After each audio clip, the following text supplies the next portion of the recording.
man, at your service from the land of the chill. If I can't warm you, baby, nobody will. A genuine Canadian man. Hi there, bonjour, dzień dobry, kumusta ka? This is Paul, your Canadian flippin' Pole, and we're on another day here in Manila. Well, today we're going to continue on.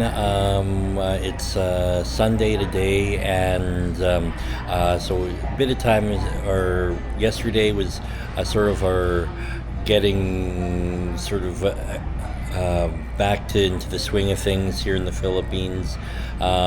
Didn't get to do as much, unfortunately, yesterday. I was still tired. I'm feeling way better now today. So we're going to try to get going to do some stuff. I think Mom wants to go to church at some point here, so we're going to try to get to that. And then after that, we're going to see where we're going to be able to make it out today. But for now, we're just waiting at the hotel. We had our breakfast already. It was a nice, just a simple Filipino breakfast with, again, some rice, some corned beef, and egg. And then I had some coffee with that, as well as some pineapple juice. So it was quite nice. And and so we finished that up, went back to the room for a few minutes, got ready, and now we're heading out to find the church there and for the mass and such.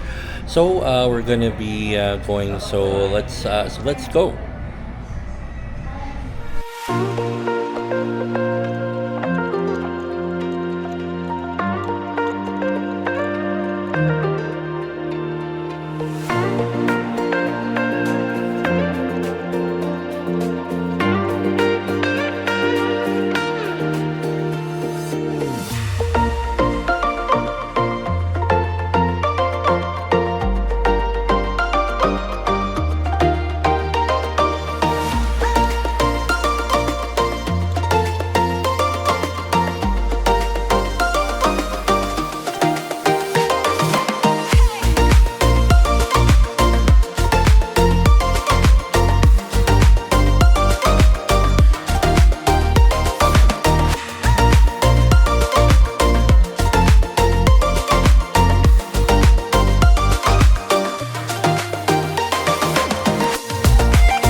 So after a quick little grab ride from the hotel, we finally arrived at a church nearby for Sunday services.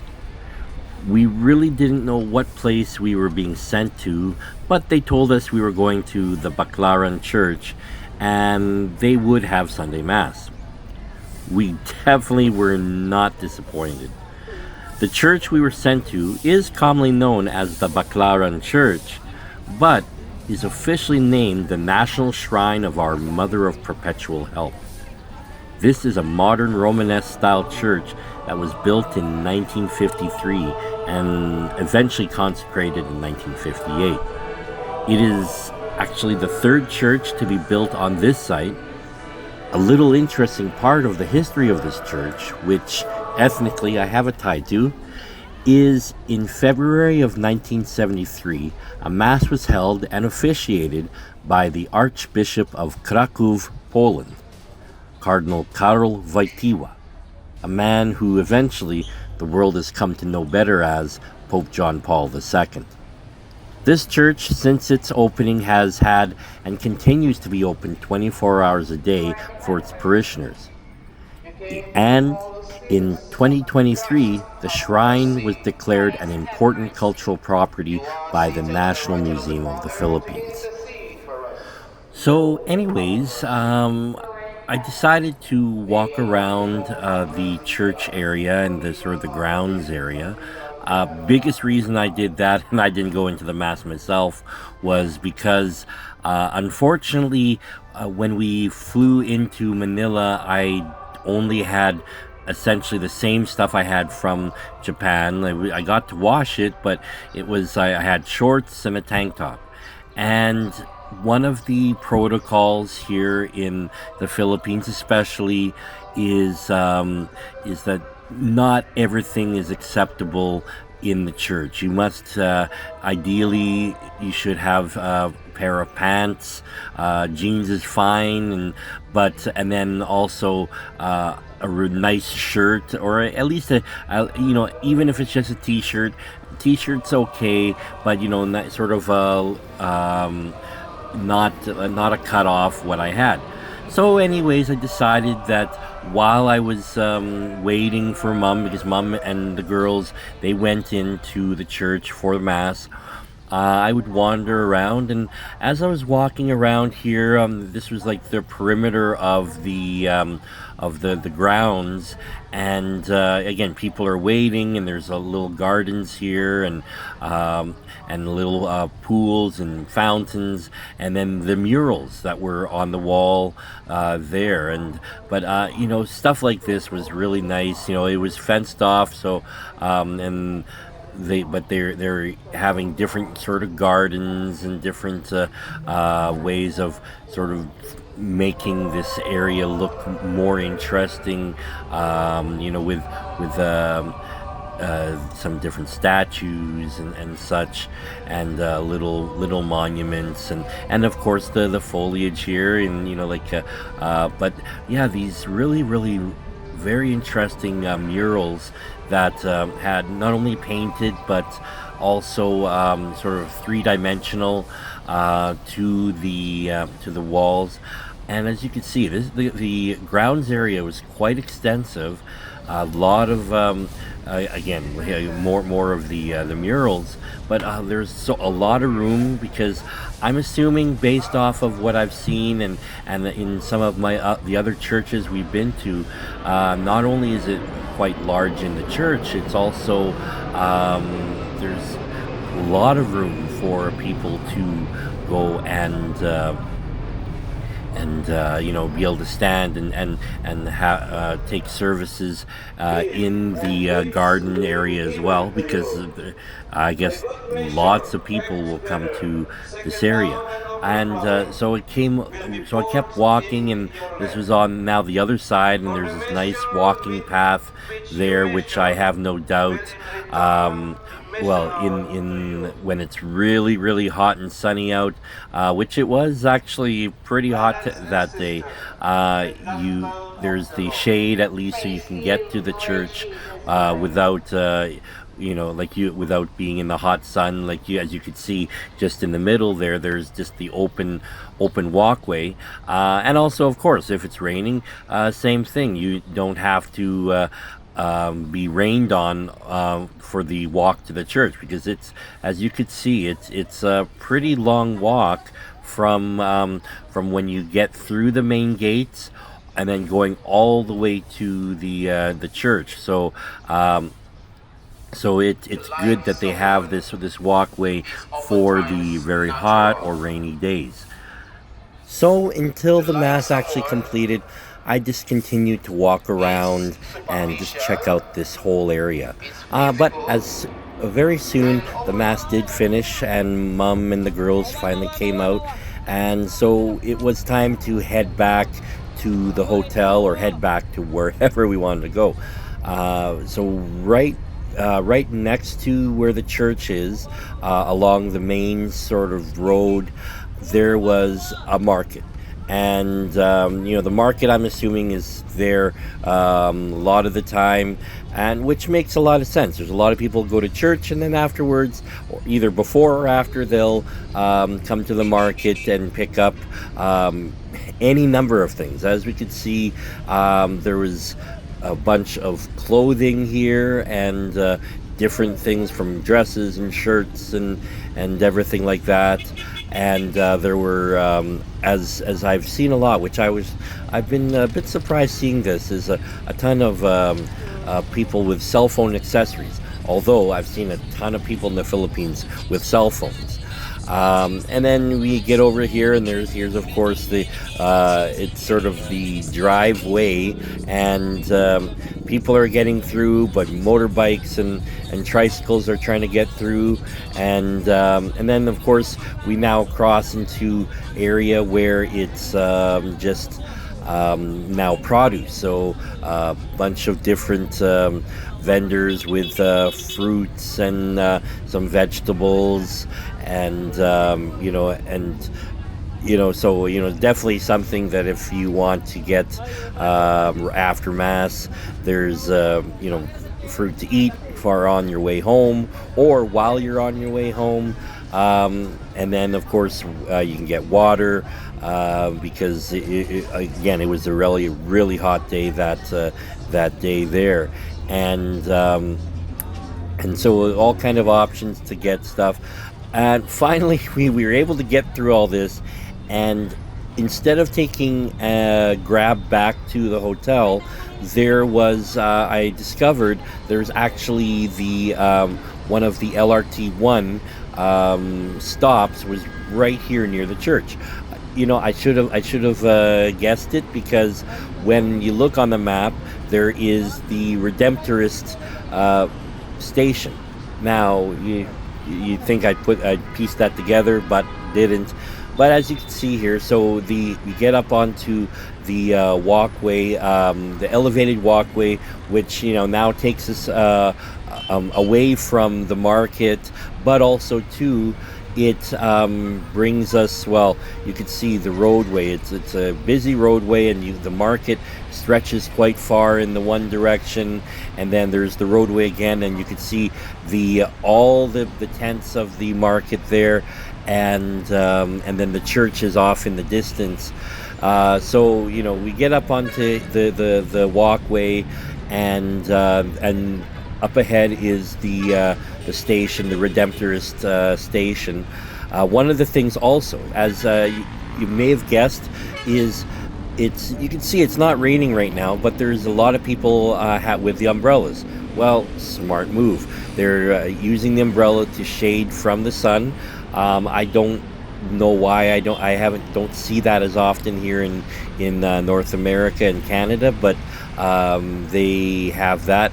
And then, as you can see, up on the bridge, very busy roadway. Definitely glad the bridge is there, because there's absolutely no way that I would want to try to cross. Let me see, 1, 2, 3, 4, 5, 6, 7, 8, 9, 10 lanes of traffic. But we finally get in, and we're going to go into the station right now. And then let me go through.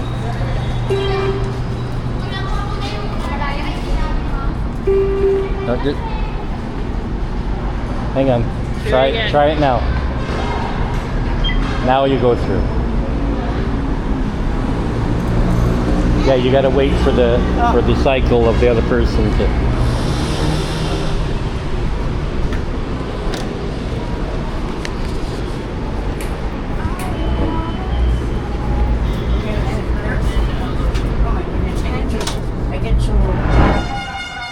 And just like that, we magically entered into the elevator and came out from the Redemptor station to all the way to EDSA, getting on the platform. No, actually, we did get up to the platform. We got to EDSA, and then me and Mom wanted to continue. The girls wanted to just head back to the hotel, so me and Mom were gonna head over onto the train, and we had one location that we're gonna head out to.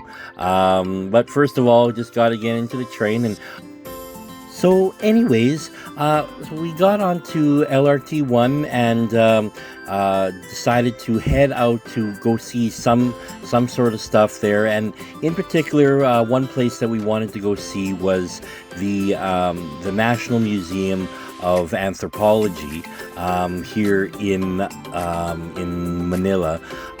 Now, last year, me and Mom got to go see the Museum of Natural History, which was right near the Museum of Anthropology.